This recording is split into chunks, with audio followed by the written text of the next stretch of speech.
The story opens where we see our favorite thick green lawyer mommy, Jennifer Walters, hard at work on her latest case at her law firm. Later that night, we see Jen walking home as we see her pass by a church, where she sees a man with a gun frantically make his way inside.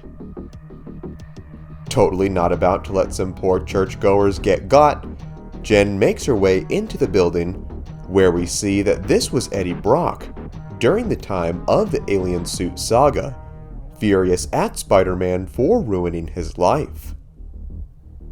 With Peter Parker tearing the symbiote off to the sound of church bells above, we see the Brock at his wit's end, believing there is no way out. Preparing to self-delete, Brock was met by the sight that would give life back to any man, and that would be the sight of She-Hulk, saving him from this unwise decision. Asking the man why he was doing this, Walters went to play counselor as the broken man began to open up, where out of nowhere, the Hulk was snatched by the newly freed symbiote in search of a new host. While in the original timeline, this alien would of course bond with Eddie and become the iconic Venom, this was an alternate reality where it now sensed She-Hulk's power and wished to add it to its own. Attempting to save the woman, Eddie whipped his gun at it and told it to leave her alone, where it reared its hideous head, sending the man cowering in fear. Despite Jen's best efforts to fight against the beast, its influence soon gained control, where we see the now monstrous venomized She-Hulk terrorize the streets of New York. Honestly, still hot. The next morning, the frightened Jennifer would awake, believing this to be just a dream. Getting ready for work, she admitted that she was really not quite feeling it today and had never felt this exhausted. Barely able to function, Walters felt the need to crash on the company couch, only to be awoken by a coworker informing her that she was late to an important meeting. Not quite aware of what was going on, Jen made her way home later that night, where she saw a building on fire. Springing into action, she soon discovered that her nightmare from the previous night was no dream at all, and that she still in fact was possessed by the Venom symbiote. Despite trying to rid herself of this curse, the more she tried, the stronger it got as it plagued her for the next several months, draining her energy and her life. This cosmic chaos would get so bad that it would cause the woman to soon lose her job, where she found herself homeless, wandering the grounds of Central Park. Finding herself giving in to the suit's control, the starving Jennifer would be overtaken once more, where she attempted to eat several homeless men, only to be met by the mutant Sabertooth.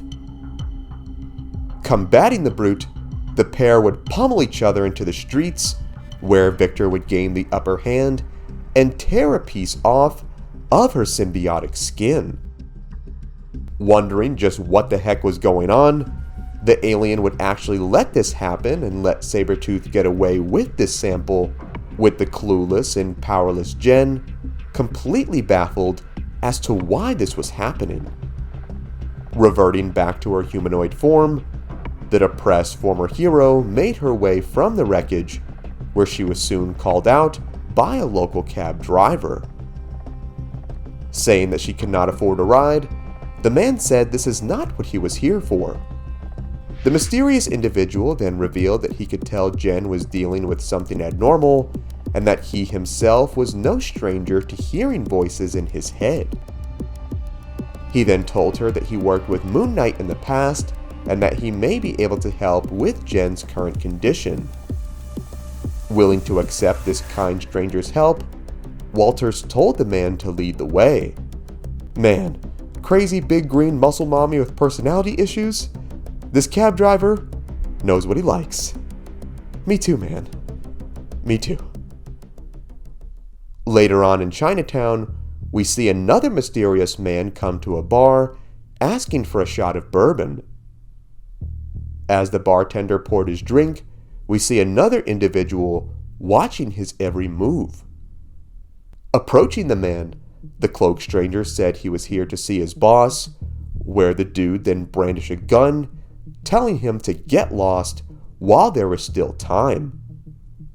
This would not be the smartest move though, as we then cut to the supposed boss gambling with his guards, where they are met by the screams and gunfire of the men outside.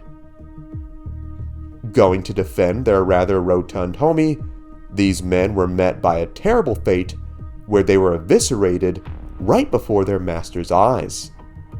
The cloaked stranger would then make his way into the room, tossing the heads of his victims and telling their leader that he needed better security. This, of course, would be revealed to be none other than Wolverine, asking just where he could find Sabertooth, who had the symbiote sample.